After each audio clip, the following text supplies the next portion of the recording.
우리 드린 헌금을 위해서 잠깐 기도드리겠습니다. 잠깐 기도합니다. 살아계신 하나님, 한 주간 지켜주셨습니다. 우리의 삶 가운데서 세밀하게 우리의 발걸음, 우리의 생각, 우리의 정서, 우리의 삶의 현장에 한 주간 지키시고 보호하신 그 하나님 찬양하고 이 시간 예배하기를 원하오니 주님 홀로 영광 받아주시옵소서. 거저나오지 않고 하나님께서 한 주간 우리를 지키시고 보호하여 주셨음에 10의 1로 하나님 앞에 드립니다. 감사로 드립니다. 성경금으로 드립니다. 여러 모양으로 하나님 앞에 드리오매 우리의 신앙의 마음을 실어서 드리오니 주님 흠양하여 주시기를 원합니다.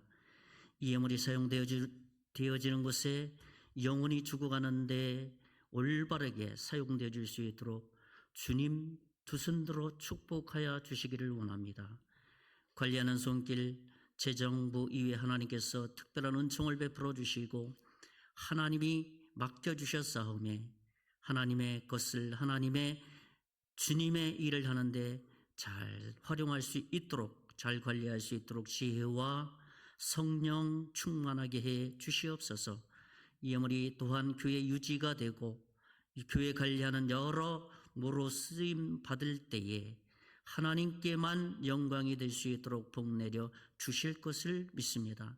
드린 손길 한 사람 한 사람 가운데 역사해 주시고 그 10년 가운데 30, 60, 100배의 놀라운 하나님의 놀라운 복으로 가득 채워주시고 더불어서 우리가 살아가는 데에 부족함이 없도록 모든 경제적인 부분도 풍족하게 채워주실 것을 믿습니다.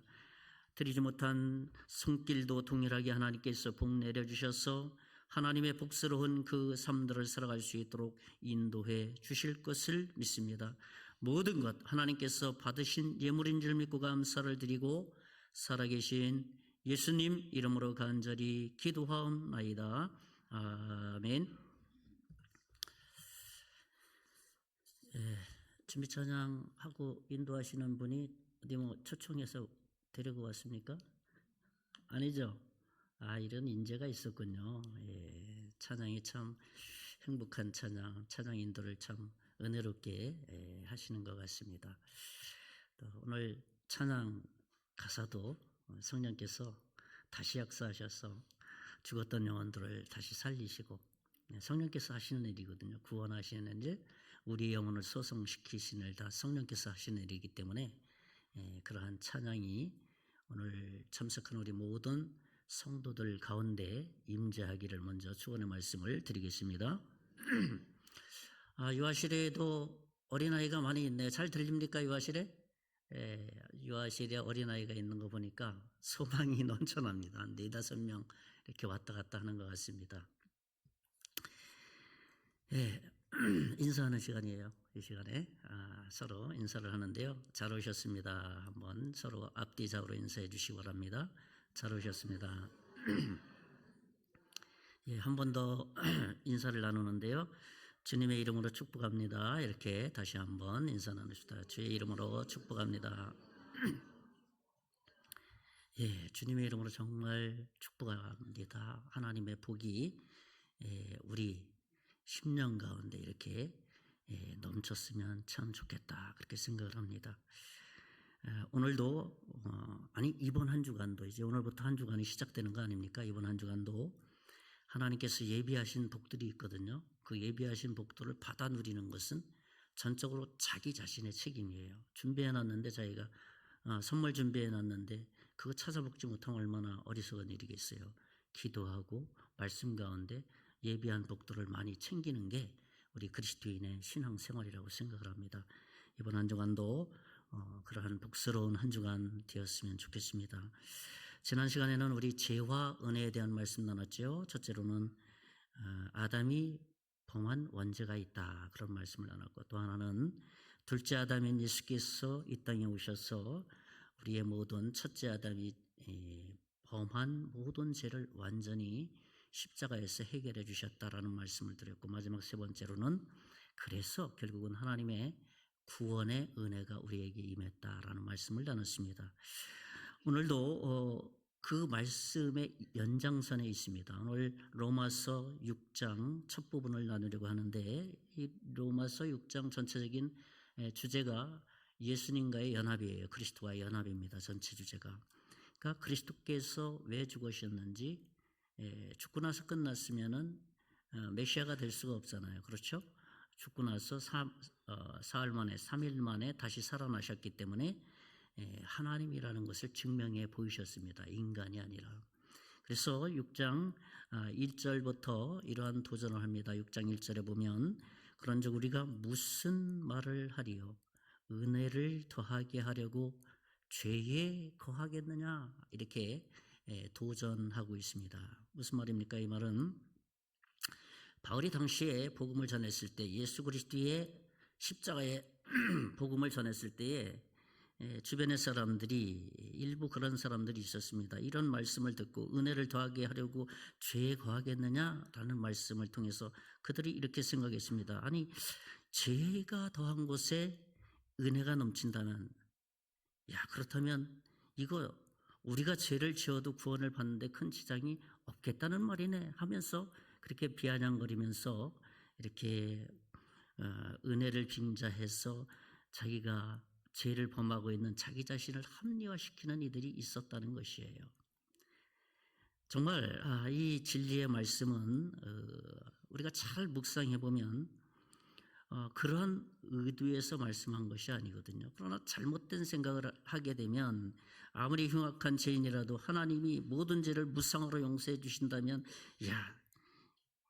그냥 우리가 죄를 막 져도 되는구나, 이 엉뚱한 그러한 생각을 할 수가 없다는 것입니다.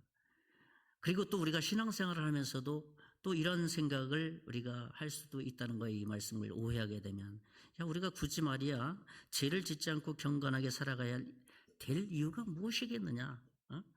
죄가 많이 있으면 은혜가 많다고 그랬는데, 죄 많이 지면 은혜를 더 많이 받게 된다는 거 아니겠느냐라고 정말 어그러진 생각을 할 수 있다는 것입니다. 그래서 어떤 사람들은 그 당시에도 이 교리가, 바울이 말한 이 교리가, 말씀이 정말 잘못된 교리라고 생각해서 반대하는 사람도 있습니다.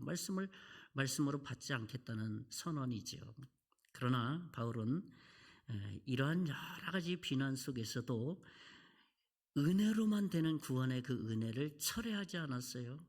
아주 더 당당하게 그리스도의 복음을 전했어요. 그래서 바울은 2절에서는 분명히 그들에 대한 답변을 말했습니다. 그냥 당당하게, 그럴 수 없다, 그럴 수 없느니라, 은혜는 은혜다, 그런 의미가 아니다 라고 바울이 어그러진 생각을 하는 이들에게 아주 일침을 가하는 말씀을 선포한 겁니다. 오늘 말씀은 바로 그런 측면에서 우리가 말씀을 좀 묵상하려고 합니다. 그래서 오늘 말씀을 우리가 잘 이렇게 묵상하면서 들으시면, 우리가 예수님이 왜 죽으셨지? 그리고 예수님께서 부활하신 이유가 뭐지? 예수님을 믿는다는 건 무엇이지? 연합이 된다는 게, 하나가 된다는 게 무엇이지? 라는 것을 우리가 조금 더 깊이 있는 은혜의 시간으로 만들 수 있다는 겁니다. 첫째로 우리가 생각할 수 있는 게 뭐냐 하면, 우리는 그리스도와 하나가 된 사람이라는 겁니다. 그리스도와 하나가 됐다. 그러니까 무슨 말이냐 하면, 내가 예수 그리스도를 구세주와 주로 또 왕으로 받아들이는 순간에 내가 그 예수님과 나와 하나가 됐다, 연합한 존재가 됐다, 그것을 의미합니다. 오늘 본문 말씀 3절을 우리 같이 한번 읽어보겠습니다. 다 같이 시작. 무릇 그리스도 예수와 합하여 세례를 받은 우리는 그의 죽으심과 합하여 세례를 받은 줄을 알지 못하느냐. 맨 끝에 뭐라 그랬습니까? 알지 못하느냐. 이 말이 무슨 말입니까? 그리스도인인데 이거 너무나도 예수님을 내가 믿었다, 그럼 예수님과 나와 하나가 됐다는 그거 알지 못하느냐? 그거 마땅히 알고 있어야 되는 거 아니겠느냐? 그 얘기를 하는 겁니다. 그리스도인이라는 것은 아무 생각 없이 그냥 앉아있다가 그리스도인 되는 거 한 사람도 없어요. 그냥 멍청하게 그렇게 가만히 있다가 예수님 믿으면 구원받는데 그냥 얼떨결에 구원받는 그런 일 없습니다. 우리나라 초대에 70년, 80년, 90년대까지는 기적적인 역사, 신유의 은사, 병고침의 은사를 통해서 하나님이 살아계심을 증거해서 거듭나게 했어요. 구원받게 했어요. 지금도 그렇잖아요. 캄보디아나 베트남이나 라오스는 그런 방법으로 하나님께서는 특별한 은혜의 역사로 선교사님들이 그 역사, 신유의 역사, 은사를 주십니다. 우리나라 초기 때가 그렇지 않습니까? 그래서 가만히 앉아 있는데 그리스도인 되는 거 없어요. 하나님의 말씀을 듣고 내가 죄인이구나. 그래서 예수님께서 이 땅에 오셔서 나를 위해 십자가에 죽으셨구나. 그래서 내가 예수님을 받아들여야 되는구나 하는 인격적인 관계성 속에서 내가 그것을 하나님 앞에서 고백함으로 되어지는 일이에요. 그 구원의 역사예요. 우리 일반적으로 사람 한번 생각해 봅시다. 너와 내가 대화를 합니다. 너와 내가 이렇게 같이 교제를 나눠요. 그래서 정말 깊이 있는 관계가 형성되는 것은 믿음이라는 거예요. 내가 당신을 믿으니까 당신과 나와의 교제, 너와 나의 그 말들이 끈끈한 교제 주고받는 이야기가 되는 거예요. 내가 네 말을 믿어. 네가 내가 한 말 다 믿지. 그걸 관계 형성이에요. 그러나 이 믿음이 없는 그 관계들은 그냥 일시적인 거예요. 그 사람의 인격을 받아들이지 않는 거예요.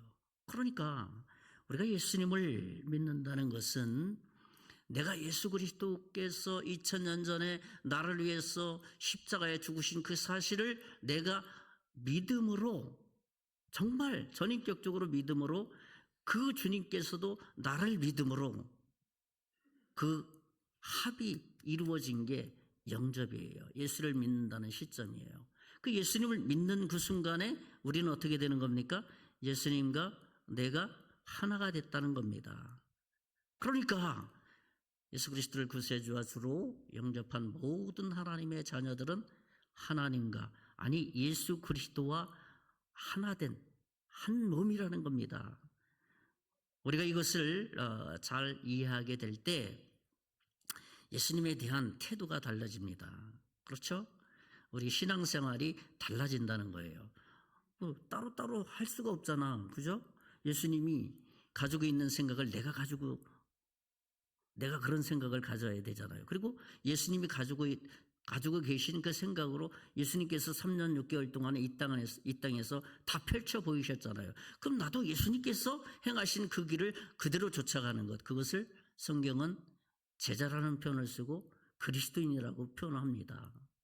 우리가 그런 사람이라는 거예요. 두 번째로 우리가 생각해 볼 수 있는 것은 뭐냐 하면, 우리는 예수와 함께 죽었고 예수와 함께 부활했다는 사실입니다. 그렇죠? 예수와 함께 죽고 예수와 함께 부활한 사람, 그것이 우리라는 겁니다. 무슨 얘기입니까? 우리의 죄가 십자가에서 죽었다는 겁니다. 그리고 다시 새로운 영을 받아서 새로운 사람이 되었다는 거예요.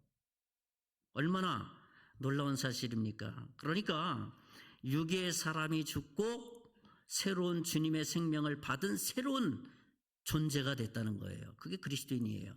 그게 성도예요. 그것이 하나님의 자녀라는 겁니다. 바울은 이 사실을 너무나도 명확하게 말하고 있습니다. 4절 5절 말씀 제가 읽어드립니다. 한번 생각하시면서 잘 들어보세요. 그러므로 우리가 그의 죽으심과 합하여 세례를 받음으로 그와 함께 장사되었나니, 그와 함께 내 자신이 없어졌다는 거예요. 죽었다는 거예요. 죄의 몸이 죽었다는 겁니다. 이는 아버지의 영광으로 말미암아 그리스도를 죽은 자 가운데서 살리심과 같이 우리를 또한 새 생명 가운데서 행하게 하려 함이라. 그러니까 우리가 새로운 존재가 됐다는 거예요. 5절에 보면, 만일 우리가 그의 죽으심과 같은 모양으로 연합한 자가 되었으면 또한 그의 부활과 같은 모양으로 어떻게 됐다고요? 연합한 자도 되리라. 바뀐 거잖아요. 완전히 우리의 모습이 바뀐 그러한 아주 새로운 존재가 됐다는 겁니다. 예수님과 내가 하나가 됐다. 그건 어떻게 되는 거예요? 십자가의 죽음과 동시에 내 속에 있는 죄의 몸이 그 순간에 완전히 예수와 함께 십자가에 못 박혔다는 사실입니다. 이 사실을 오늘 바울은 선포하고 있는 겁니다. 성경에서 다른 표현을 말한다면 우리가 예수님과 연합됐다라는 표현을 다른 표현을 한다면 예수님과 우리는 어떻게 결혼했다, 신부가 됐다 그렇게 얘기해요. 그러니까 남자나 여자나 다 신부예요. 예수님을 믿는 우리들은 다 그리스도의 신부가 된 거예요. 그러니까 우리는 이 신부가 됐다는 표현이 삶이 바뀌었다는 거예요. 남자와 여자가 만나서 한 가정을 이루잖아요. 오랜 기간 동안에 환경이 다른 데서 자라다가 이 결혼해가지고 살다 보니까 좋다고 얘기하는 게 2, 3개월, 6개월 되고 나니까 티격태격 소리가 나잖아요. 가치관이 다르거든. 살아온 방식이 다르거든. 그렇죠. 근데 같이 연합해서 가야 되는 거예요. 그의 가지고 살았던 가치관을 받아줘야 되고 그가 살아왔던 방식을 받아주면서 연합된 삶을 살아가는 거예요. 그렇죠. 너 따로 나 따로 하자 그러면 요즘 같이 어떻습니까? 이혼을 많이 하게 되는 거예요. 예수님과 우리가 하나가 됐다는 것은 예수님과 우리가 결혼했다. 예수님의 신부가 됐다. 그런 가치관을 가져야 된다는 겁니다. 그러니까 예수님의 마음과 생각을 우리가 품고 예수님처럼 살아가야 된다라는 것을 말하는 것이죠. 오늘 본문 말씀 10절 11절 말씀입니다. 우리 같이 한번 읽어보겠습니다. 이 말씀도 시작. 그가 죽으심은 죄에 대하여 단번에 죽으시며 그가 살아계심은 하나님께 대하여 살아계심이니 이와 같이 너희도 너희 자신을 죄에 대하여는 죽은 자요 그리스도 예수 안에서 하나님께 대하여는 살아있는 자로 여길지어라. 그렇죠. 뭐라고 합니까? 마지막 절에 여기라는 거예요. 여기라는 거예요. 하나님께 대해서 살아있는 자로 여기면서 살아가라는 겁니다. 죄에 대해서는 나는 죽었다라는 표현은 또 다른 표현은 뭐냐면 죄질 능력이 이제는 내 몸에서는 상실되었다는 거예요. 예수님을 믿기 전에는 죄질 능력을 가지고 살았는데 내 몸이 이제 예수 그리스도를 받아들임으로써 내 몸이 죄질 능력을 상실해버렸다는 거예요. 그런데 반대로 하나님께 대해서 살았기 때문에 내 몸이 어떻게 하나님의 말씀대로 하나님의 그 주신 은혜의 말씀대로 살아가는 새로운 능력이 생겼다는 겁니다. 얼마나 놀라운 능력의 말씀입니까? 이 말씀이. 그러니까 우리는 성경에서 말하는 이 죽음이라는 개념이나 의미는 육체적으로 죽는다는 그러한 개념의 의미가 아니에요. 죄의 몸이 예수 그리스도의 십자가와 함께 죽었다라는 것은 내 속에 있는 죄의 몸이 예수님의 십자가와 함께 완전히 사형 선고를 내렸다라는 심판 선언이에요. 예수님을 믿는 게 그런 거예요. 근데 나는 예수님을 믿었는데도 죄질 능력이 없는 존재인데 몸인데 죄 짓는 것을 더 좋아하고 죄 짓는 쪽으로 많이 가고 죄 짓는 상황을 자꾸 만들어내는 것은 둘 중에 하나잖아요. 뭐겠습니까? 거듭나지 못한 증거일 수도 있어요. 거듭나지 못하거나 아직 거듭나기를 준비하는 그런 과정 가운데 있는 거예요. 그러니까 교회 내에도 크게는 두 부류의 사람이 있습니다. 예수 그리스도를 믿는 거듭난 그리스도인이 있는가 하면 또 한 부류는 아직은 거듭나지는 않았어요. 그러나 거듭남을 이렇게 준비하는 과정 중에 있는 두 부류의 사람이 있어요.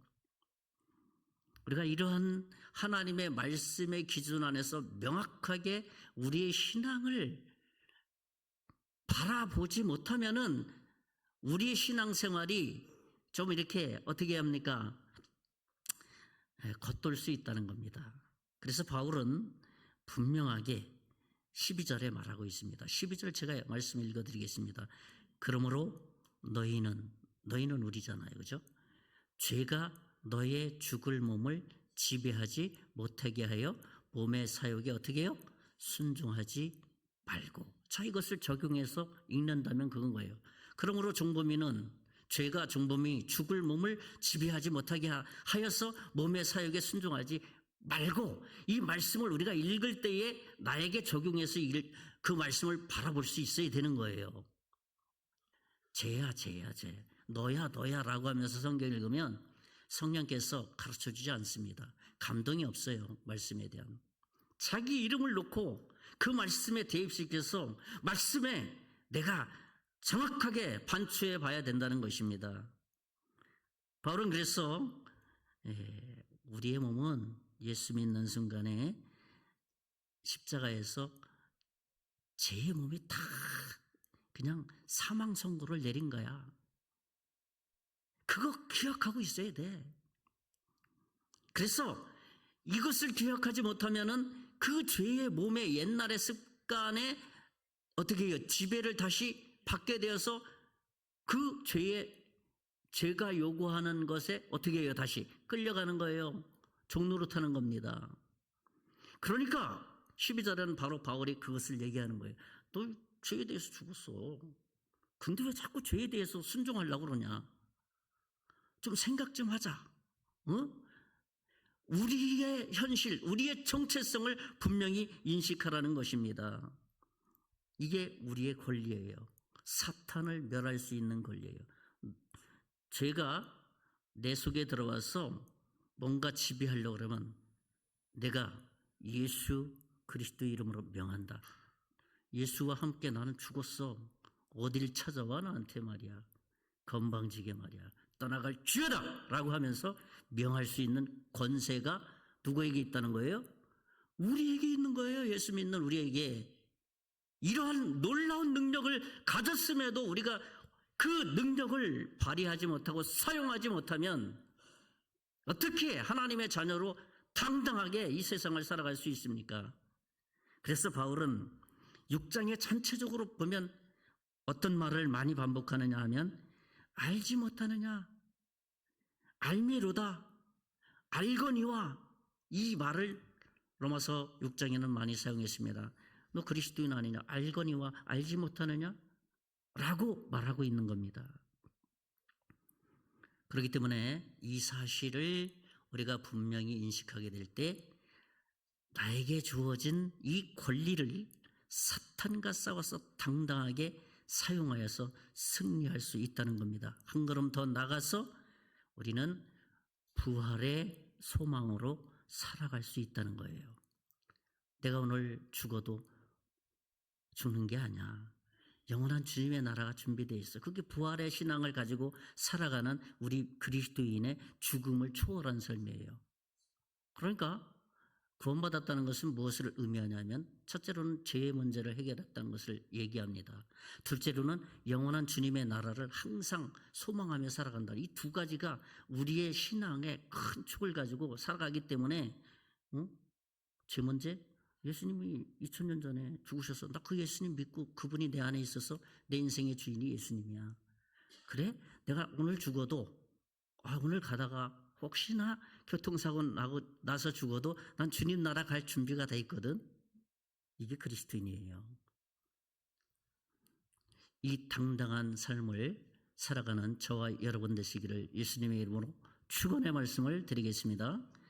마지막 세 번째로 우리가 생각해 볼 수 있는 것은 뭐냐 하면 우리는 거듭나기 이전과 거듭난 이후의 삶들을 늘 생각하면서 인식하면서 살아갈 수 있어야 된다는 거예요. 무슨 말입니까? 우리가 거듭나기 이전에 자기 자신을 한번 살피라는 거예요. 죄에 대해서 꼼짝도 못했거든요. 그렇죠? 제가 시키는 대로 죄라는 것은 다른 말로 더 명확한 표현을 한다면 사탄이에요. 사탄, 귀신, 마귀, 사탄, 이 보이지 않는 존재가 죄 뒤에 숨어서 죄라는 말로서 우리를 자꾸 유혹한다는 거예요. 그래서 그 시키는 대로 종노릇하면서 살아가는 거예요. 그래서 죄 짓고 나서 마음이 좀 어렵고 내가 왜 그랬나? 그게 이제 소극적인 자책감인데 그것이 더 나가면 그 자책감도 없어져요. 다 그런 거지 뭐. 안 그런 사람 나와봐. 죄 안 짓는 사람 나와봐. 그러면서 당당하게 죄를 짓는 거예요. 근데요, 예수 믿는 사람도 그런다면 그건 캐션이에요. 스스로가 질문을 해봐요. 내가 정말 예수님 믿는 사람 맞나? 그 질문을 자기 자신에게 던져야 되는 거예요. 그리고 그 문제를 해결하기 위해서 기도하면서 하나님 왜 제가 자꾸 그런 제가 시키는 대로 자꾸 가는지 모르겠어요. 하나님 이 문제를 제가 해결할 수 있도록 도와주세요. 그러다 보면 성령께서 그 마음속에 임재하셔서 설교 듣는 가운데 예수 그리스도를 만나게 하고요. 성경 공부하다가 기도하다가 예수님을 인격적으로 만날 수 있도록 인도해 주신다는 겁니다. 이전에 내 모습을 생각하라는 거예요. 그리고 이후에 예수님을 믿은 이후에 내 모습을 보니까 야 이게 당당해진 거야. 사탄에 대해서 세상에 대해서 신앙생활이 재밌는 거예요. 그러니까 거듭난 나의 삶을 보니까 야 엄청나게 달라진 거예요. 저는 굉장히 소극적인 사람이었어요. 사람하고 대화하는 것을 굉장히 부끄러워한 사람이에요. 근데 예수님을 딱 믿고 나니까 이게 당당해지는 겁니다. 그렇다고 인격을 무시하지는 않습니다. 사람을 무시하지 않아요. 그냥 당당하게 하나님의 자녀로서 옳은 것은 옳고 그런 것을 그렇다 하는 그 분명한 기준 속에서 살아가니까 믿음대로 살아가고 믿음적인 요소가 아니면은 그거 거절하고 예수 그리스도의 복음과 관련된 것에 대해서는 양보하지 않고 예수 그리스도의 복음과 관련되지 않은 비본질적인 것은 내가 좀 양보하고 그런 거잖아요. 그렇잖아요, 우리가. 우리 신앙생활 하는데, 야, 우리 예배 시간 좀 몇 분 늦었어. 성가대 가운 하는데, 빨간색보다는 보라색이 더 좋아 하면서 그 안에 막 그냥 전쟁이 일어난다 하면은 거기서 진리가 아니잖아, 그것은. 그래, 보라색으로 하자. 많으면 그쪽으로 갑시다 해가지고 반대했던 사람, 보라색 좋아, 좋아, 좋아 하면서 보라색 성가대 가운 딱 해가지고 하나가 돼서 찬양을 하게 되는 거잖아요. 그러니까 비본질적인 것 가지고 너무 많은 에너지를 교회에서 소모할 시간이 없는 거예요. 그게 진리냐 비진리냐라는 것을 복음적이냐 복음적이지 않는 것이냐 그걸 꼭 붙들고 있어야지만이 비본질적인 것을 이겨낼 힘과 능력이 있는 거예요. 그렇기 때문에 그러한 교회는 아주 든든한 교회가 될 수밖에 없어요. 부흥하는 교회가 될 수밖에 없어요. 사랑하는 교회가 될 수밖에 없어요. 그러니 얼마나 교회 분위기가 따뜻하겠습니까? 그거 예수님과 관련된 거 아니잖아. 그럼 그 사람이 조금 원한다는 게 많으면 그쪽으로 우리 가자. 응? 예수님 생각하면 내가 좀 손해보더라도 그쪽으로 좀 가자. 많잖아, 좀 나보다 이쪽보다 많잖아 하면서 막 이렇게 격려해주고 그쪽으로 가야 되잖아요. 근데 복음에 관련돼서 그 예수 믿으면 구원받는 거 아니야? 라고 하는 그 진리의 문제, 그건 아니야. 예수 그리스도를 믿을 때만이 구원받는 거야 하는 이 본질적인 부분에 있어서는 양보할 수가 없는 거예요. 피 터지게 싸워야 돼요. 이거는 이단이면 쫓아내야 되고 말이에요. 이 부분에 대해서는 우리가 양보하게 될 때는 교회가 분쟁이 많이 일어나요. 바울파, 아볼로파 이 파들이 많이 생기게 된다는 겁니다. 그래서 우리나라 속담에도 그런 속담 있잖아요. 장로님 권사님도 그거 우리 젊은이도 알겠죠. 개구리 언제 때 생각해라 그러십니까? 개구리 올챙이 때. 올챙이 이렇게 막 이렇게 왔다 갔다 하는 거면 언젠가 개구리 돼가지고 신기하죠. 내가 예수 믿기 이전에 죄의 옷을 입고 다니면서 죄졌던 내 모습을 보고 그 모든 것을 다 없다고 너 의로운 사람이야. 너 하나님 자녀야 되고 예수 믿고 나서 거듭난 내 모습을 보니까 그냥 모든 것이 다 깨갱이야. 전인격적으로. 그렇죠. 제가 옛날 모습 보면은 지금 저를 최고로 대해 주시는데 감사하죠. 할렐루야죠. 6절 말씀 다시 또 한번 읽어보겠습니다. 오늘 본문 말씀 큰 소리로 6절 말씀 생각하시면서 우리 또박또박 한번 읽어보겠습니다. 시작.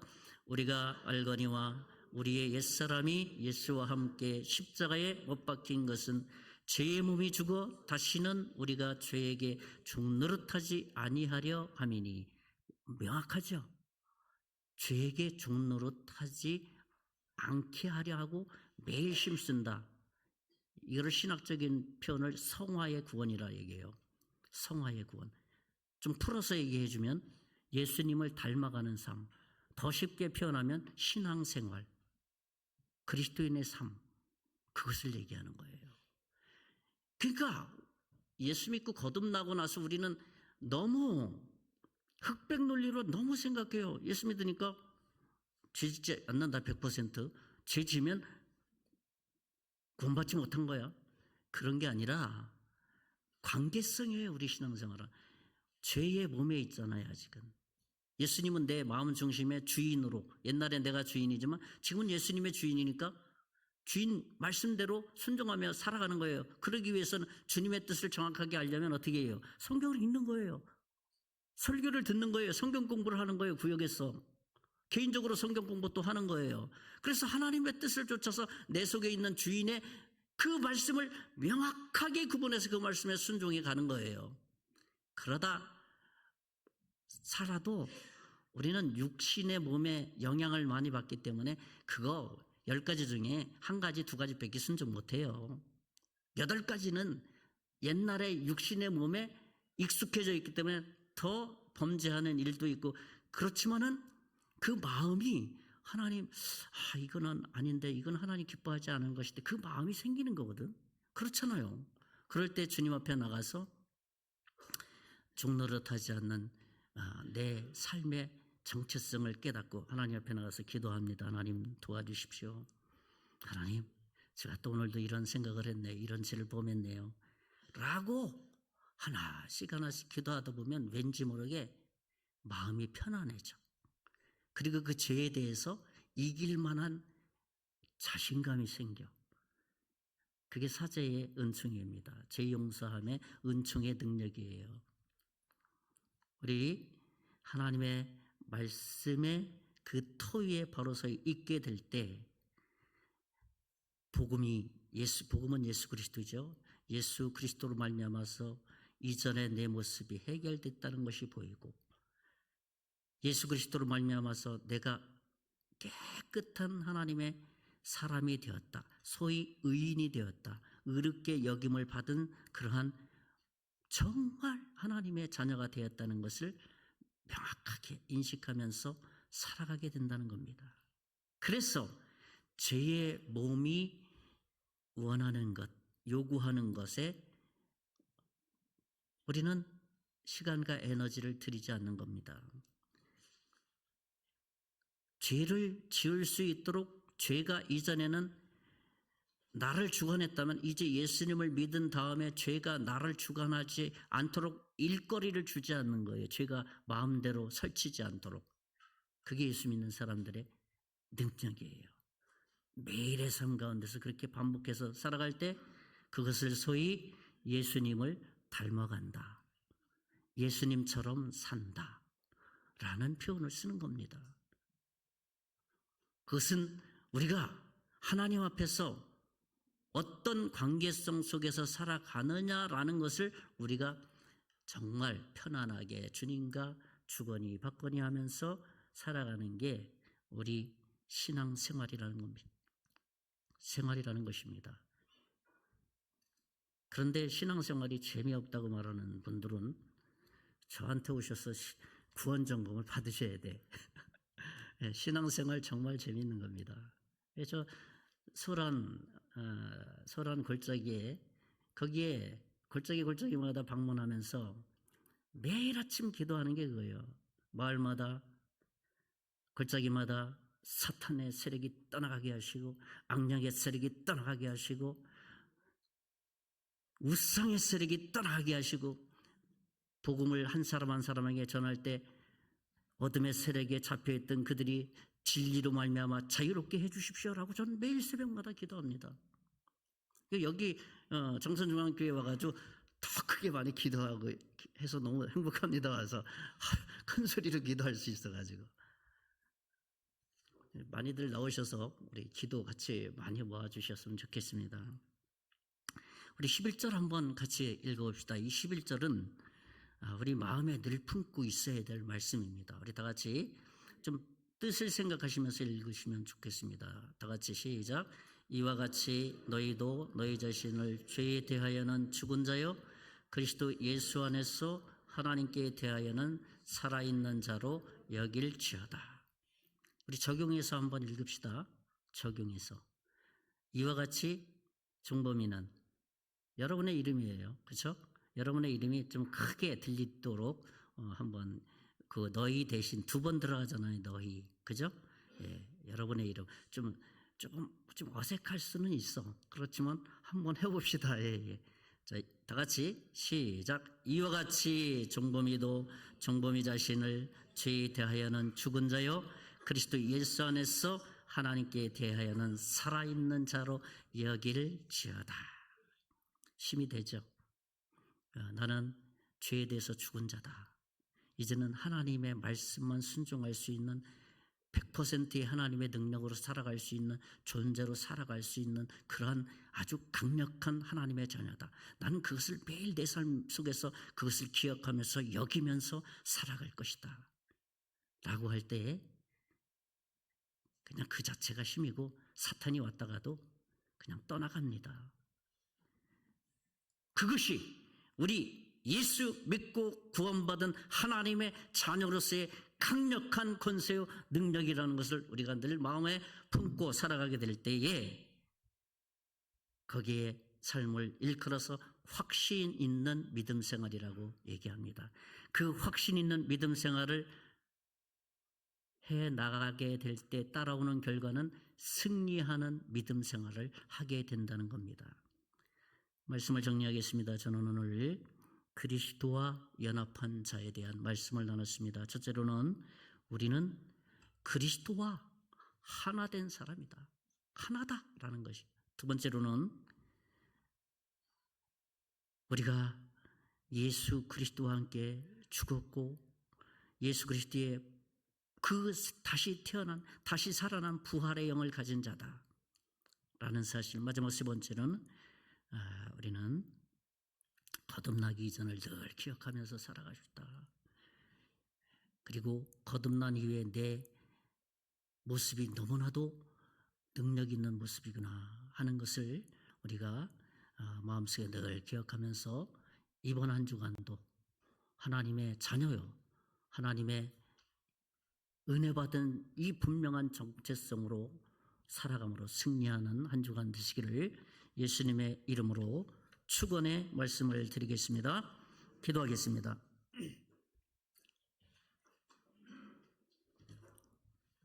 살아계신 하나님 아버지, 우리가 예수 그리스도를 주와 구세주로 받아들이며 하나님과 하나가 됨을 찬양하고 감사를 드립니다. 이 능력으로 한 주간 살아갈 수 있도록 성삼위 하나님께서 이번 한 주간도 우리의 삶의 현장에 역사하시고 인도해 주시옵소서. 감사를 드리고 살아계신 예수님 이름으로 간절히 기도하옵나이다. 아멘.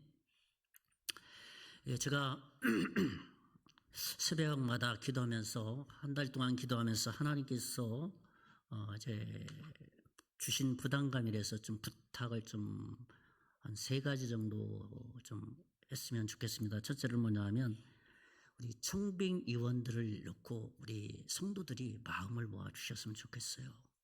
청빙위원들이 우리 교회의 담임 목사님을 청빙해서 선택을 해야 되거든요. 하나님의 일을 맡겨주신 거예요. 그래서 우리가 첫째로는 청빙위원들 한 사람 한 사람이 접수된 목사님들의 서류들을 잘 검토해서 영적인 시야로 그 서류 하나하나를 검토해서 하나님이 준비한 하나님의 종을 이곳에 보내달라고 청빙위원들을 통해서 역사해달라고 우리 성도들이 같이 기도해야 됩니다.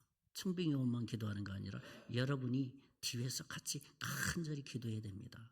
두 번째로는 뭐냐면 성도 모두가 동일한 마음, 한 마음을 가져야 됩니다.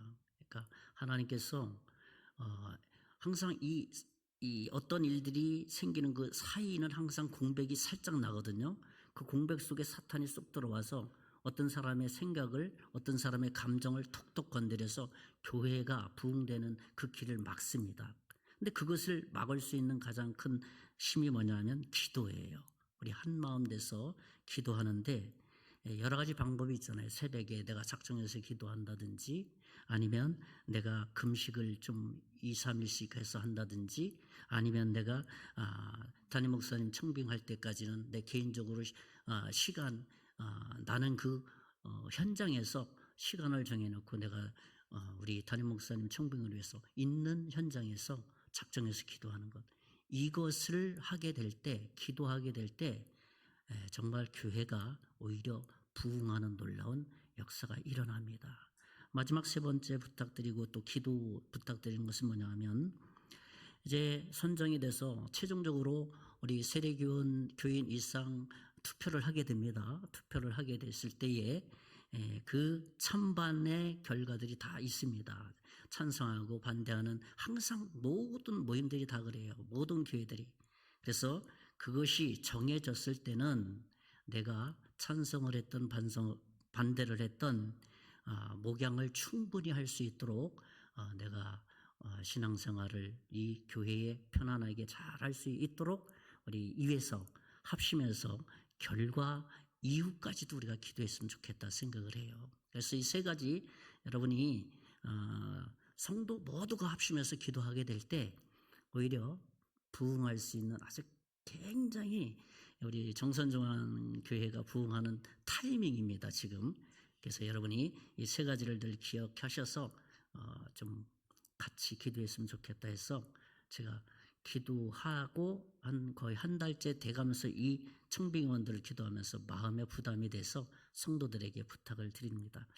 우리 다 같이 일어서셔서 찬송 620장 찬송하고 축도로 오늘 모든 예배를 마치겠습니다. 620장.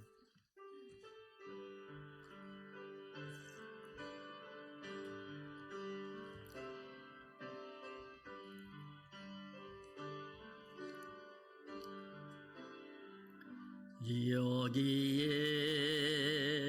모인 우리 주의 은총 받은 자여라.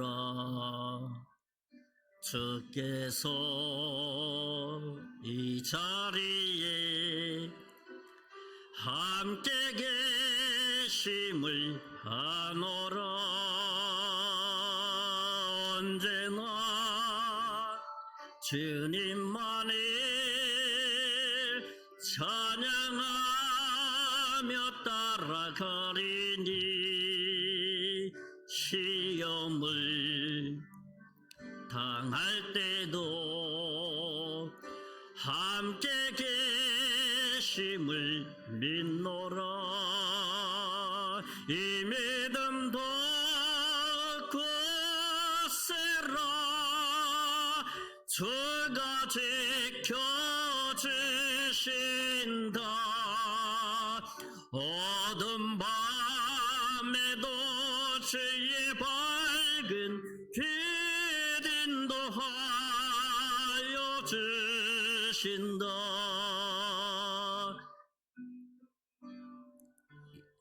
이 절 안 나옵니까? 헤아리기 어렵더라도 언제나 주 뜻 안에 내가 있음을 아노라. 사랑과 말씀들이 나를 더욱 새롭게 하니 때로는 넘어져도 최후 승리를 믿노라. 이 믿음도 굳세라. 주가 지켜주신다. 어둠 밤에도 주의 밝은 빛 인도하여 주. 우리 다 같이 손을 들고 찬양합시다. 3절. 사랑받는 주의 자녀라. 주께서 뜻하신 바 우리 통해 펼치신다.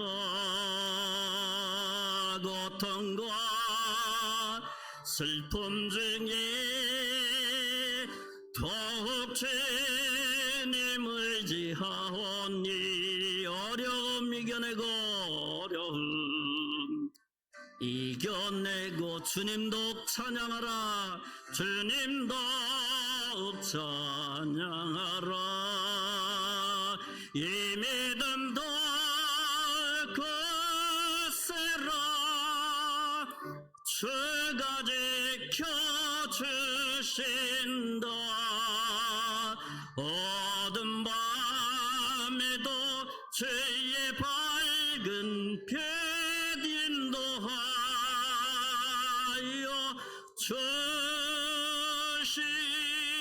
주신다. 기도하겠습니다.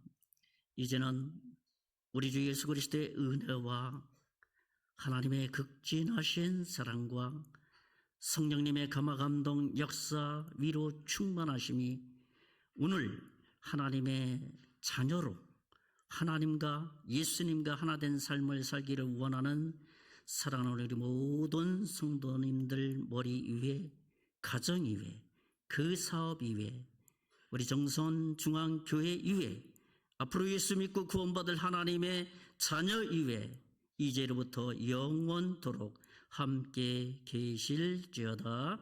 아멘.